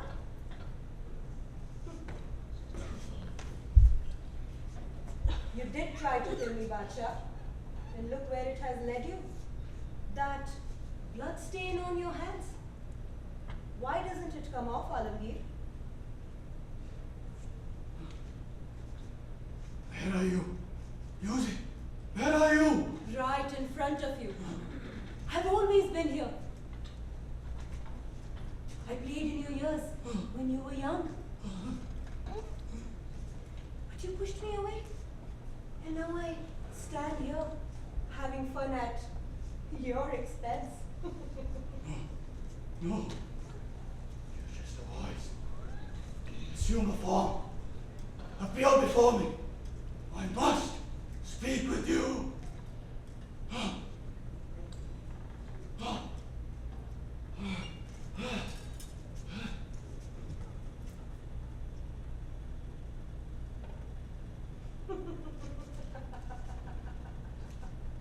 Why do you laugh? Did you really need that sword to part my way? How can I not laugh at your crude and refined ways? Who are you? Tell me the truth. Why is it so hard for you to believe that there is music deep within you? Just moments ago, you were lost in it, weren't you? You can no longer silence me. You can no longer shut me out. But if you must kill me, If I must kill you, to kill me you will have to kill yourself. dare you speak of suicide to a true Mussalman? You keep saying true Musalman again and again. Tell me, Badshah, do you perhaps have some doubts about it yourself? No. No. I have no doubts. None whatsoever. I've been a true Mussalman, exactly as the Holy Quran commanded. I am a true Mussalman. I have not a shred of doubt in it. I wiped away every mulhid who called himself a Mussalman and dishonoring Islam. Dara! Favorite son of our father. The father who tried so desperately to put Dara on the throne and me on the scaffold. But instead, it was Dara's head that hung in public. Dara! Dara! You fool! Till the end, you refused to accept anything that you said or did was wrong. I do not know what love is. No one ever taught me that. This has become a kind of a pattern for you, isn't it? You keep saying this again and again, sitting here all alone, drowning in your sorrows. All alone. In this vast empire. Yes. All alone. I have no one. I am drowning in loneliness. Even my own blood betrays me. My son has become my enemy. My daughter stands with him too. Shah Jahan could have said the same thing, no? No. No. My father hated me. I don't hate my son. One religion, one language, one country.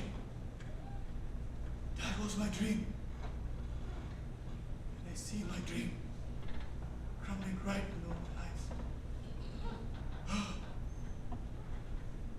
I stand in the pinnacle of the Himalayas, but all I see are ravines.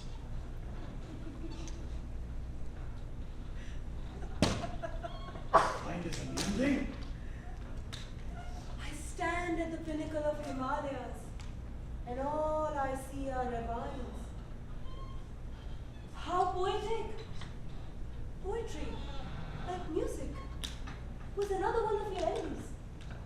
By the way you speak, it seems poetry too has found its way back into your life. Perhaps she too refuses to be silenced. Who are you? Stop confusing me. You, go away. Don't torment me. Go.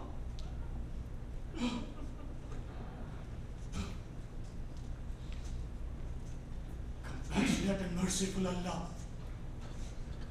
all praise be to you, the sovereign of the universe, O supreme Lord, dispenser of justice on the day of judgment. Show me the path to righteousness.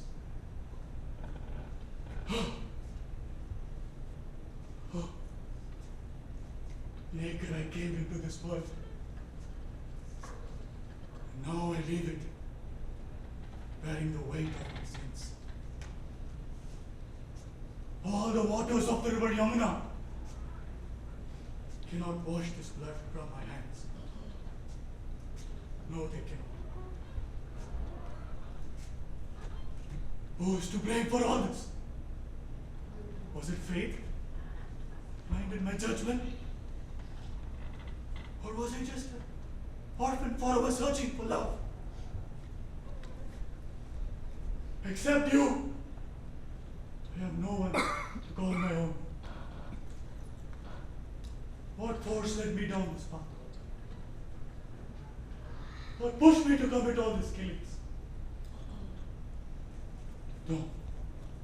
No. It's not for me to seek the reasons. History alone should judge the events of the past.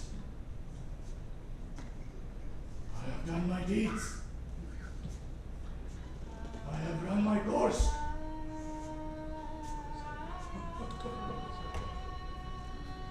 I'm an old man, very tired.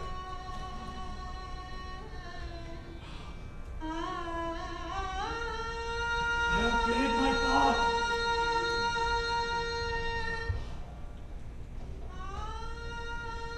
I have become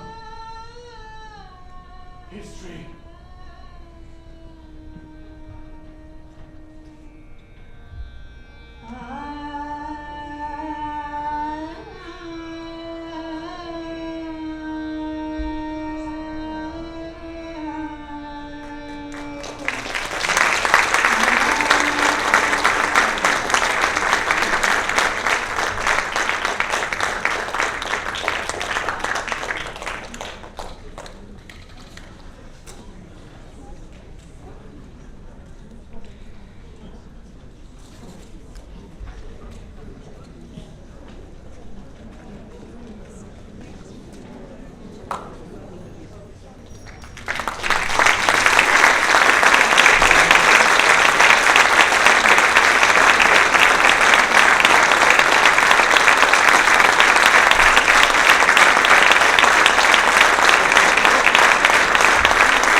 Aurangzeb, Sathish Sattanathan.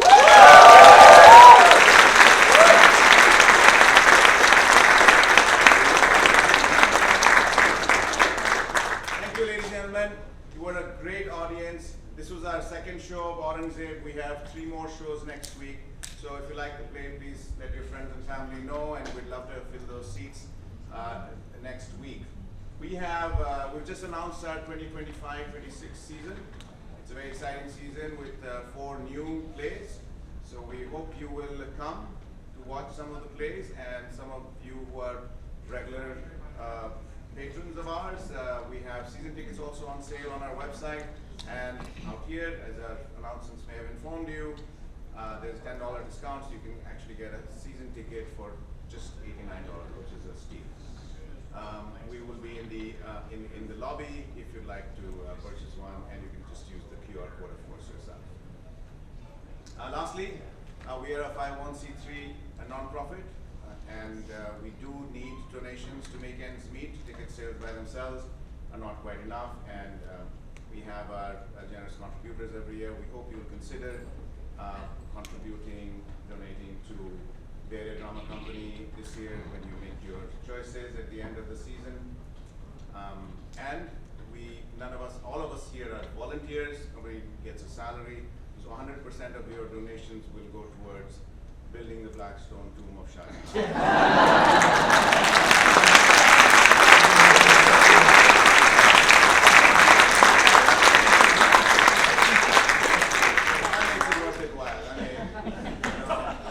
Who doesn't want another Taj Mahal? So the cast and crew will be out in the lobby if you'd like to say hello. Thank you very much for coming. Good night.